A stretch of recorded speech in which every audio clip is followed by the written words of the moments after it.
ashabul fadli wal karamat. Faqala Allah Ta'ala fi ayyin min dhikrihil hakim, a'udzu billahi minasy syaithanir rajim. Bismillahirrahmanirrahim. Wa kadzalika ja'alnakum ummatan wasata litakunu syuhada'a 'alan nasi wa yakuna ar-rasulu 'alaikum syahida. Shadaqallahul 'azim. Usikum wa nafsi ayyuhal mu'minun bitaqwallahi wa ta'ati faqad fazal muttaqun. Ikhwatul iman, jamaah Jumat rahimakumullah.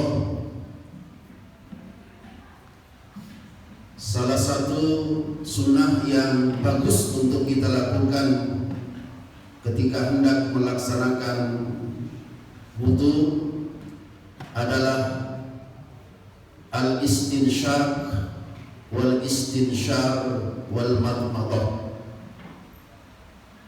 Memasukkan air ke dalam hidung, kemudian dikeluarkannya kembali. Memasukkan air ke dalam mulut, kemudian dikeluarkannya kembali, namanya madmadah. Menurut kedokteran bahwa virus corona COVID-19 ini menularnya hanya melalui hidung dan juga mulut. Maka mudah-mudahan wudu kita yang telah kita lakukan di rumah menuju tempat suci ini merupakan pembasmi yang telah Allah antisipasi dari semenjak 15 abad yang lalu, sehingga kita insya Allah semuanya dijauhkan oleh Allah dari yang namanya terinfeksi virus corona. Saudara-saudara saya, ikhwatul iman rahimakumullah, dalam surat Al-Baqarah 143 tegas Allah menyatakan, wa kadzalika ja'alnakum ummatan wasata. Dan demikian pula kami menjadikan kalian ummatan wasata, umat yang wasata. Menurut tafsir At-Tabari, tafsir Ibnu Katsir, tafsir Al-Maraghi, tafsir Al-Munir, wasata itu artinya al-jawad wal khiyar. Al-jawad artinya kebaikan, al-khiyar juga terpilih. Artinya kita terjemahkan surat Al-Baqarah 143 ini, wa kadzalika, dan demikian kata Allah, ja'alnakum, kami menjadikan kalian wahai umat Muhammad ummatan wasata, umat yang terpilih, umat yang terbaik. Tapi juga secara letterlek wasaton itu artinya pertengahan.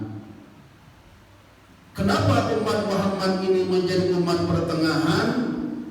Sebab di dunia Islam khususnya ada dua kubu minimal. Pertama yang disebut dengan tasyaddud, tatarruf tasyaddudi, ekstrim kanan, dan yang kedua disebut dengan tatarruf tasahhuli, ekstrim kiri. Nah, tatarruf tasyaddudi atau yang kita kenal dengan ekstrim kanan ini berlevel-level, minimal ada 4 level. Level yang pertama yang disebut dengan puritanisme. Puritanisme ini diambil dari kata pure, artinya murni. Biasanya golongan muslim yang seperti ini mengajak untuk kembali kepada Islam yang murni, yaitu yang berlandaskan kepada Al-Quran dan hadis, dan cenderung membid'ahkan ritual yang berintegrasi dengan kebudayaan. Maka mereka mengatakan tahlil bid'ah, marhaban bid'ah. Itu namanya Islam puritanisme, termasuk ekstrim kanan. Level yang kedua Di tatarruf tasyaddudi ini, ekstrem kanan ini disebut dengan Islam fundamentalisme atau Islam radikalisme. Fundamen artinya dasar, ekstrem itu dari bahasa ekstrem artinya radikal, itu artinya radik dari bahasa Latin, sampai ke akar. Yang tidak menggunakan celana cingkrang bukan muslim, tidak nyunah, itu biasanya Islamnya Islam fundamentalis, Islam radikal. Level yang ketiga dari ekstrem kanan ini disebutnya takfiri, cenderung mengkafirkan orang yang tidak sama dengan paham mereka. Biasanya dalil yang oleh mereka angkat itu adalah firman Allah, wa man lam yahkum bima anzalallah fa ulaika humul kafirun. Siapa orang yang tidak mau berhukum dengan hukum Allah, maka mereka orang kafir. Sehingga mereka mengkafirkan orang yang percaya kepada ideologi Pancasila, sehingga mereka mengkafirkan orang yang percaya kepada demokratisasi. Ini namanya Muslim atau Islam takfiri, cenderung mengkafirkan orang yang tidak sependapat dengan mereka. Level yang keempat ini yang sangat parah, namanya Islam irhadi. Irhad itu artinya teroris.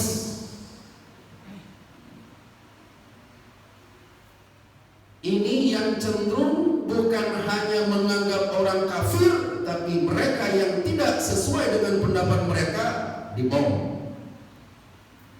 Namanya ekstrem kanan. Bahasa Arabnya itu tatarruf tasyaddudi. Golongan yang kedua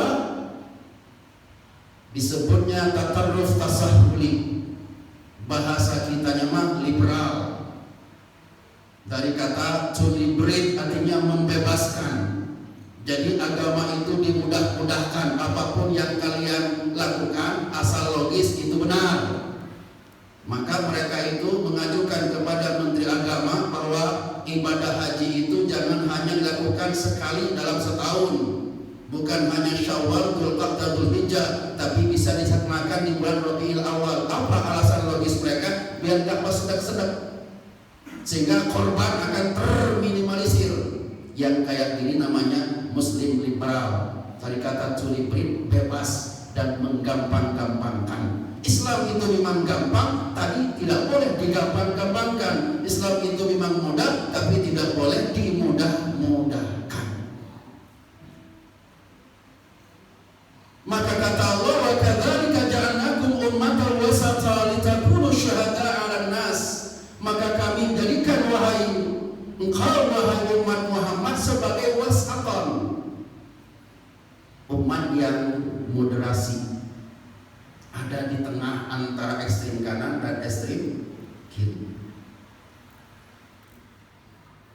Siapa mereka? Insya Allah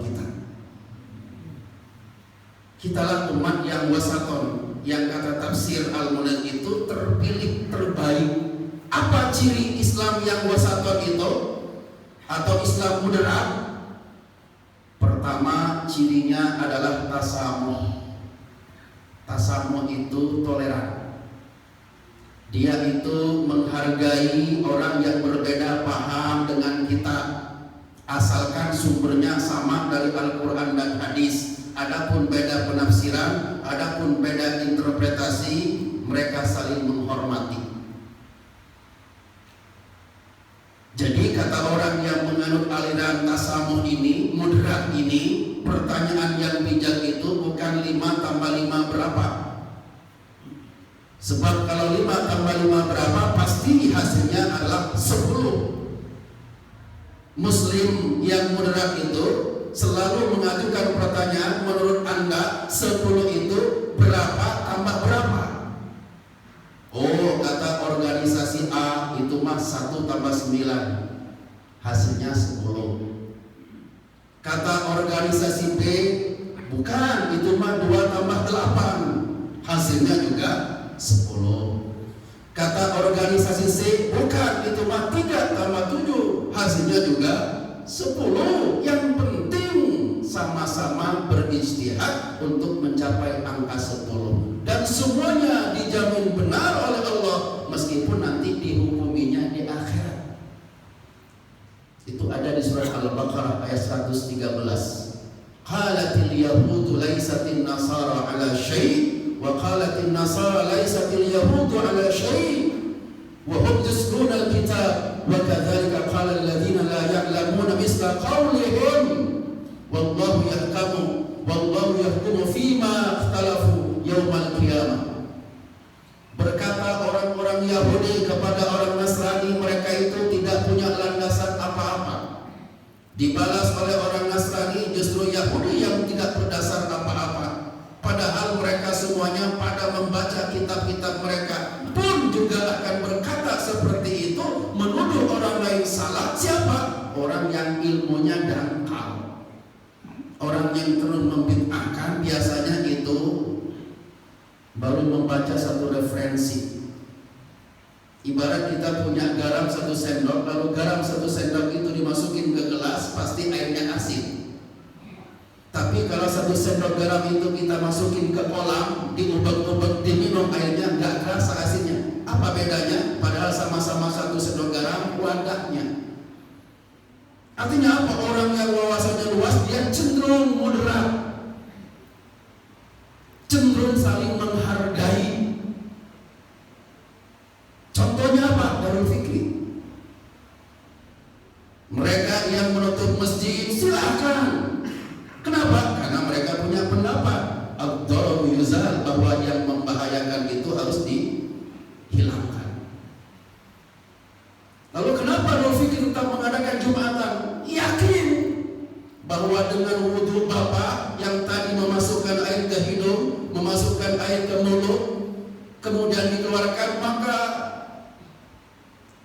aspek atau virus-virus itu akan keluar.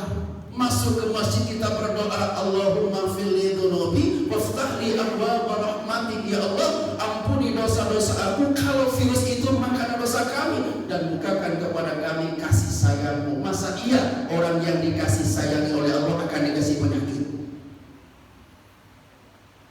Yang kedua alasannya karena RW kita ini, Bumi Asri ini masih zona hijau. Ada permasalahan yang mungkin nanti Ahad subuh akan dibahas. Ketika di masjid sudah tidak dilaksanakan Jumaah, kemudian dia pindah sholat ke rumahnya, itu yang wajib sholat duhurnya atau tetap melaksanakan sholat Jumatnya? Mungkin yang bermadhab Syafi'i tidak melaksanakan sholat Jumat. Kenapa? Sebab perspektif madhab Syafi'i harus 40 orang. Tapi kalau dia bermadhab kepada yang lain, apalagi Ibnu Taimiyah, kalau ada 2 orang dan lebih, 3 orang, itu mesti wajib sholat Jumat. Dan Jumat itu nggak mesti di masjid. Ini permasalahannya. Gimana amannya? Ke masjid saja. Asalkan bapak saudara-saudara saya bukan PDP dan baru datang dari tempat yang endemi. Asalkan bapak tidak lagi terjangkit penyakit yang bisa menularkan seperti bersin-sin dan batuk, insya Allah kita dilindungi oleh Allah Subhanahu wa Ta'ala. Ini ciri daripada ummatan wasata, tidak ekstrim kanan juga tidak ekstrim kiri. Tapi Darul Fikri tetap menghargai dan menghormati masjid yang nutup untuk Jumatan dan berjamaah karena mereka punya pemahaman tersendiri. Barakallahu li wa lakum fil Qur'anil Karim. Wa nafa'ani wa iyyakum bima fihi minal ayati wad dzikril hakim wa taqabbalallahu minni wa minkum tilawatan innahu huwas samiul alim.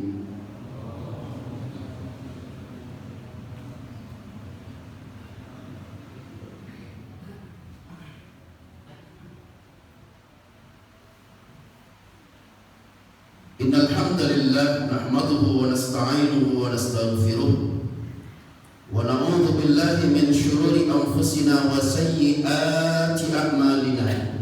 May yahdihillahu fala mudilla lahu wa may yudlil fala hadiya lahu.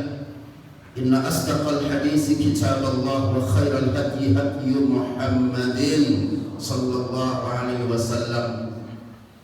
Ikhwatul iman, saudara-saudara saya yang Allah muliakan,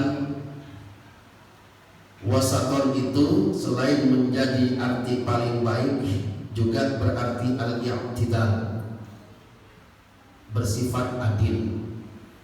Dan adil itu nggak mesti di tengah. Yang lebih baik itu nggak mesti di tengah. Contoh, SD, SMP, SMA. Yang di tengah kan SMP. Apakah SMP lebih bagus dibandingkan SMA? Contoh, S1, S2, S3. Di tengah S2, apakah S2 lebih baik dibandingkan S3? Contoh, saat kita terbang pakai pesawat kelas ekonomi, kelas bisnis, kelas eksekutif. Di tengah itu kelas bisnis, apakah bisnis lebih baik dibandingkan dengan eksekutif? Tentunya tidak. Kalau 5 orang, betul, dua, di tengahnya berapa? 1. Tapi yang namanya adil itu nggak mesti di tengah. Adil itu artinya benar. Dan adil itu bukan standar ganda, bukan sama rata. Kenapa dalam fikri kok tidak tutup masjidnya, padahal Masjid Agung, Masjid Al-Ukhwa, Masjid Salman, Istiqomah tutup semuanya? Adil ini mah. Kenapa? Mereka tempat perlintasan umat yang heterogen, kita mah homogen. Jadi adil itu nggak mesti sama rata.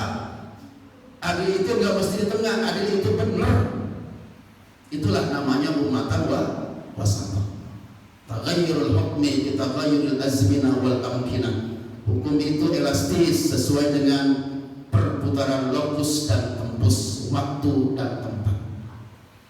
Saudaraku ikhwatul iman rahimakumullah, dalam sebuah hadis riwayat Imam Al-Bukhari nomor hadis 6126 dari Aisyah radhiyallahu ummul mukminin, Nabi kita yang mulia bersabda, "Ma khayyara Rasulullah sallallahu alaihi wasallam bainal amrayni illa akhadha aisarahuma ma lam yakun isman." Menurut Nabi kita, seperti yang didengar langsung oleh istri beliau Aisyah, Nabi itu tidak pernah diberikan 2 pilihan. Pasti yang diambil dan dilakukan oleh Nabi yang termudah, baik untuk dirinya atau untuk umatnya, selagi pilihan yang termudah itu tidak merupakan dosa. Fa idza kana isman fa kana ab'adan nas. Kalau itu pilihan merupakan dosa, maka Nabilah yang pertama menjauhi dari pilihan itu. Wa ma yantakim Rasulullah sallallahu alaihi wasallam qattu li nafsihi hatta tantahika hurmatul Islam, fa idza tuhikat hurmatul Islam fa yantakimu biha lillah. Dan Nabi itu tidak pernah punya dendam, tidak pernah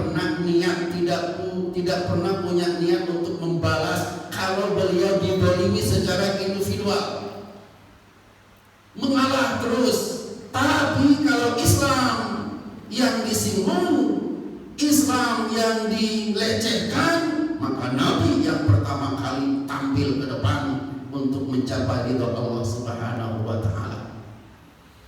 Artinya apa, saudaraku? Pribadi mungkin bisa dihina dan kita mengalah, tapi kalau sudah Islam yang dihina, didisdiditkan, maka kata Nabi kita tidak boleh mundur meskipun cuma 1 langkah. Allahumma salli ala Muhammad sallim radhiyallahu ta'ala an kulli sahabati Rasulillah ajma'in, amin. Alhamdulillah nahmaduka ya Rabbana hamdan syakirin, hamdan yuwafi ni'amahu wa yukafi'u mazidah. Ya Allah ya Rabbana lakal hamdu kama yanbaghi li jalali wajhikal karim wa 'azimi sultanika. Allahumma anta rabbuna la ilaha illa anta khalaqtana, nahnu ibaduk wa nahnu ala ahdika wa wa'dika mastata'na, na'udzu min syarri ma sana'na wa nabu'u laka bi ni'matika 'alaina wa nabu'u bi dhunubina faghfir lana wa liwalidina wa masyayikhina wa ashabil huquqil wajibati 'alaina wa min ikhwanina al-muslimina wal muslimat min masyariqil ardi ila magharibiha innahu la yaghfiru dhunuba illa anta. Allahumma aslih lana dinana alladhi huwa ismatu amrina wa aslih lana dunyana allati fiha ma'ashuna wa aslih lana akhiratana allati ilaiha ma'aduna waj'alil hayata ziyadatan lana fi kulli khair waj'alil mauta rahatan lana min kulli syarrin. Duhai ya Allah, Zat yang maha menyaksikan, Zat yang maha menatap, tiada dosa hilang yang telah hamba lakukan kecuali Engkau pasti tahu ya Rabb. Tapi kami yakin bahwa pintu ampunanmu amatlah sangat luas, kasih sayangmu mengalahkan amarahmu ya Allah. Maka ampuni dosa kami, maafkan hilaf hamba ya Allah. Ampuni pula dosa ibu dan ayahanda kami. Darah dagingnya masih mengalir deras di tubuh kami, anak-anaknya, dan hingga akhir wafat beliau kami belum bisa membalas kebaikannya. Maka jadikan setiap untayan doa yang kami persembahkan untuk ibu dan ayahanda kami, orang-orang yang pernah berjasa kepada kami sebagai penggugur dosa-dosa beliau ya Allah. Dan perkenankan kelak kami bisa berkumpul kembali dengan orang-orang yang kami kasihi dan kami cintai, orang tua kami, istri kami, anak cucu kami di surga Firdaus-Mu ya Allah. Ya Allah, ya Rabbana, kami mohon jangan dulu Kau cabut nyawa kami sebelum tuntas kami melaksanakan semua perintah-Mu ya Allah, sebelum berhasil kami menjauhi semua larangan-Mu. Dan andaikan kelak kami harus mati, tubuh kami terbujur kaku meninggalkan dunia-Mu yang fana ini, izinkan ya Allah, kami telah berhasil menjadi orang tua yang mendidik anak-anak kami sehingga mereka menjadi anak yang soleh dan musleh, karena mereka warisan kami yang paling berharga, yang kelak akan melestarikan kebaikan-kebaikan kami ya Rabbana. Akan senantiasa basah lisan mereka menghantarkan dan mendoakan saat kami harus kembali kepada-Mu dengan doa-doa mereka yang tulus. Rabbighfirli wa liwalidayya warhamhuma kama rabbayani shaghira. Andaikan telah kami harus mati ya Rabbana, izinkan kami telah berhasil menjadi suami yang pantas diteladani oleh istri dan anak-anak kami, yang telah yakin semua nafkah yang kami berikan kepada mereka kami memperolehnya dengan cara yang halal, karena kelak Kau pasti memohon dan meminta kepada kami pertanggungjawabannya ya Rabbana. Ma asaba min musibatin illa biiznillah. Kami yakin, seyakin-yakinnya bahwa tidak ada yang bisa terjadi di dunia ini kecuali atas izin-Mu ya Allah. Dan Kau telah berjanji ud'uni astajib lakum, mintalah kalian wahai manusia kepadaku, aku pasti kabulkan. Maka di hari yang mulia ini, di rumah-Mu yang suci ini ya Allah, kami tengadahkan kedua tangan hamba, bebaskan kami, keluarga kami, umat Islam dari terjangkitnya virus corona ya Allah. Nyahkan ini penyakit dari kami. Kami ingin segera menyambut bulan suci-Mu Ramadan dengan penuh kegembiraan ya Allah. Kami ingin makmurkan masjid-Mu ya Allah. Kami ingin melantunkan ayat-ayat Al-Quran-Mu ya Allah. Kami ingin berbagi dengan saudara-saudara kami yang membutuhkan uluran kami agar mereka bisa berbuka bareng-bareng dengan kami ya Rabbana. Kami juga ingin menjalin silaturahim, bertatap muka, berjabatan tangan dengan orang-orang yang pernah berjasa kepada kami ya Allah. Hanya Engkau-lah yang maha kuasa, Engkau yang menggenggam segala kejadian. Nyahkan ya Allah, bebaskan kami ya Allah. Taqabbal minna innaka antas samiul alim wa tub alaina innaka antat tawwabur rahim. Walhamdulillahi rabbil alamin. Ibadallah, innallaha ya'murukum bil 'adli wal ihsan wa ita'i dzil qurba wa yanha 'anil fahsya'i wal munkari wal baghi. Ya'idukum la'allakum tadhakkarun, fadhkurullaha yadhkurukum, was'aluhu min fadlihi yu'tikum, wa la dzikrullahi ajallu akbar. Sebelum ditutup dengan salam kepada saudara-saudara saya yang sedang dititipi kelebihan harta oleh Allah, insyaallah tahap kedua pembagian sembako itu dilaksanakan menjelang munggahan kepada yang ingin infak, bersedekah masih ditunggu, baik melalui rekening kami atau langsung memberikan sembako juga masjid ini untuk segera disalurkan untuk tahap yang kedua kepada saudara-saudara kita yang menunaikan ibadah puasa. Insyaallah berapapun yang Bapak dan Ibu sumbangkan akan diganti yang lebih barokah oleh Allah Subhanahu